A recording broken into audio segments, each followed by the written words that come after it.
If you're a business owner or a founder and you want to stand out in 2025, make sure you watch this video till the end. I'm going to be showing you some trends and strategies that you should look out for in 2025. Depending on where you're watching this video, just know that you need to take action fast. As the new year is coming, make sure that you are taking advantage of these 5 strategies. As a business owner, it's important for you to always stay ahead. That's why you should constantly study the trends, know where the market is moving to, so that you can go there and even wait for them. It's not proper if in 2025 you're still using strategies of 1999 or 2000. You're going to be so laid back. So in the coming year and even the years to come, there are some strategies and trends you need to take advantage of so that you can gain market share. You can also gain competitive advantage over other brands in your industry if you start before others to do these things and to take advantage of these things. So there are 5 of them I'm going to be listing out for you. I talked about this when I spoke at WordCamp. It was the team. I talked about the future of digital marketing in Africa, and these are things that business owners in this part of the world should pay attention to if you want to stay ahead. If you really want to scale, you want to grow your income, you want to grow your profits, grow your client base, then you must pay attention to these things. So let's get straight into it. The first one is marketing and automation using AI. AI is here to stay. No matter how much you think you don't like it, or it makes you uncomfortable, it makes you lazy, or whatever your reasons or your excuses are, you can't fight it. In fact, the best approach is not to fight innovation, it's to see how the innovation can work with you to grow whatever it is that you're growing. When I started out, I really fought with AI. I felt like, no, this is not something I want to use. This is not something that's going to promote my business. But in the long run, I realized that there was nothing I could do about it. AI is here to stay. And the earlier I embraced it and learned how to use it, the better for me. So there are AI tools that you should learn how to use in different categories of your business, in content creation, in marketing, in automation, in predictive analysis, in email marketing. There are so many different angles where AI can come and help your brand. So it's your job to look out for AI tools that can assist you, make your work easier. Yeah, as a business owner, you need to find out these tools. It's not just ChatGPT. There are over 100 AI tools that can even create websites for you, that can predict the industry, the market, predict your customer behaviors, and lots more. You need to learn how to integrate these things into your business to make it easier and faster for you. I have a whole playlist of AI in this channel where I talk about different AI tools, the ones that can create images for you, the ones that can do videos for you, the ones that can write, create ebooks, lots of things. So you just check out, I'll be putting it in the description, check out the playlist, watch all these videos one after the other, and you have a lot to learn from them.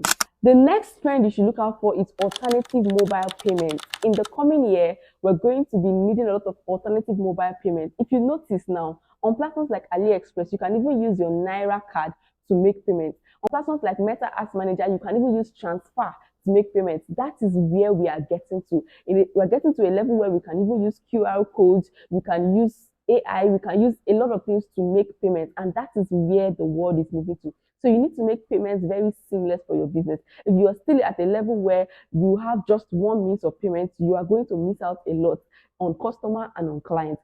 So you need to have different means of payment, whether it's bank transfer, whether it's the USSD, whether it's the link payment, the card payment, QR code payment, Momo payment. Have all these options for your customers, because if you notice, there have been a lot of network bank issues. This bank is giving headache, this other bank is giving headache, everybody is complaining. You need to have alternatives for your clients. Okay, I've been trying to transfer to this bank, it's not working. Have another one that they can transfer to immediately. You don't want to lose out on any money. So have different means of payment. Mobile payment options should be a priority for your brand. You have to give people options. People love to have options. So make sure you work on this in your business. The third trend you should look out for in the coming year is creative and innovative edutainment.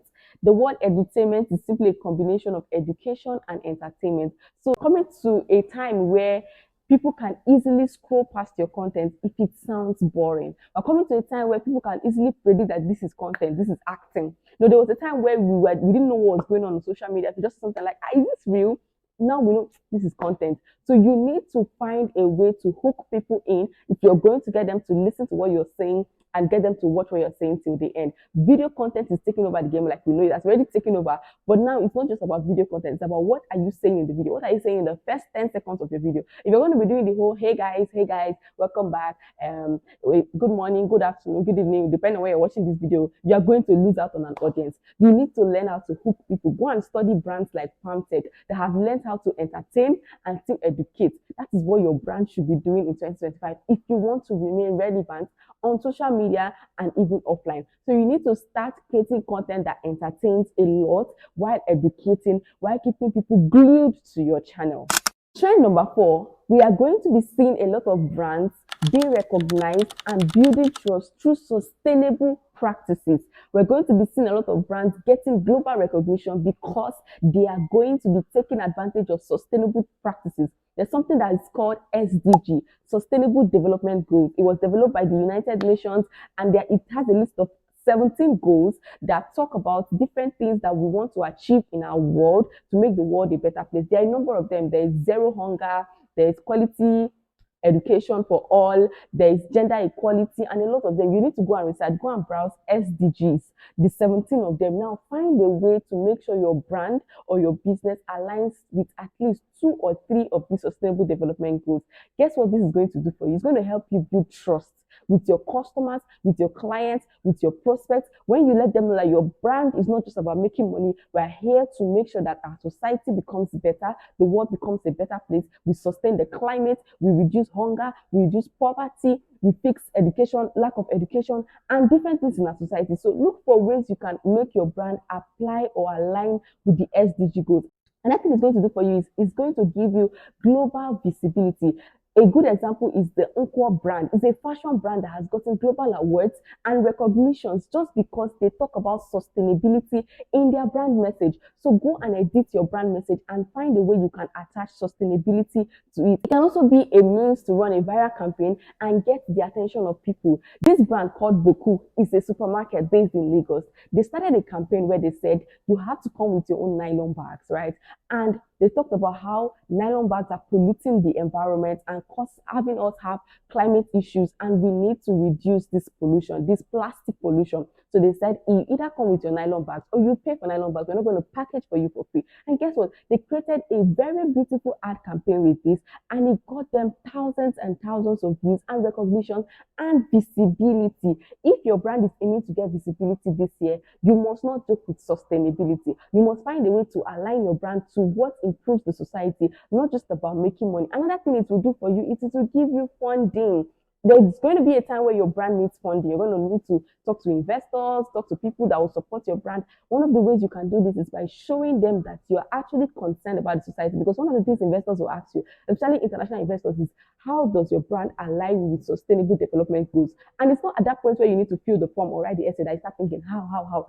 Right now, have it laid down. So the moment the question pops up, whether it's in the mall or you met them at the golf club, wherever you met them and the conversation pops up, you have your answers ready. You're not doing I think, oh no, right there, you already know the answer. So start now to define your brand message and find a way to align it to any of the SDGs. I'll recommend 2-3 SDGs that your brand can align with. Number 5, we can see this already happening. A lot of knowledge-based products and businesses are arising Out of our existing brands.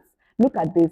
See someone like Mark Angel creating a YouTube academy where he's teaching people YouTube, how to go on YouTube and how to get money on YouTube. We can see someone like Hilda Bassi having a cooking class, even her mom having an online cooking class. These are knowledge-based products coming out of already existing businesses and personal brands. This is something your brand should consider because that is where the economy is moving to in the coming year. There will be a lot of focus on knowledge-based products. What am I talking about? Digital products, ebooks, online courses, online trainings. It's going to be an easy way for you to generate leads, easy way for you to generate extra income for your brand, easy way for you to grow your business, reach more people. Take a cue from all these people who have grown very amazing personal brands. People like Tayo Aino, who have grown amazing personal brands, made lots of money on the internet, but are still selling their knowledge. It's helping them build authority. It's helping them build a community of people who would say, yes, you have impacted in my life. This is similar to the previous point. Your brand shouldn't be all about money. It should also be about impact. This is one of the ways you can grow, you can make money, and you can also get global visibility. So these are the 5 top trends that you should look out for in 2025 if you really want your business to stand the test of time and not just stay alive, but stay growing and improving all round. So you should take advantage of these 5 trends, practice them, put them in place in your business, and you're going to see the difference. If there's any one of them you want me to take out time to explain, let me know in the comment section and I'll do a separate video for that. All right, thank you so much for watching. Do not forget to subscribe to this channel. We have more videos like this coming up. And if you love this video, let me know in the comment section. Give it a thumbs up, share it with your friends. Thank you for watching. I love you, and I'll see you in the next video. Bye.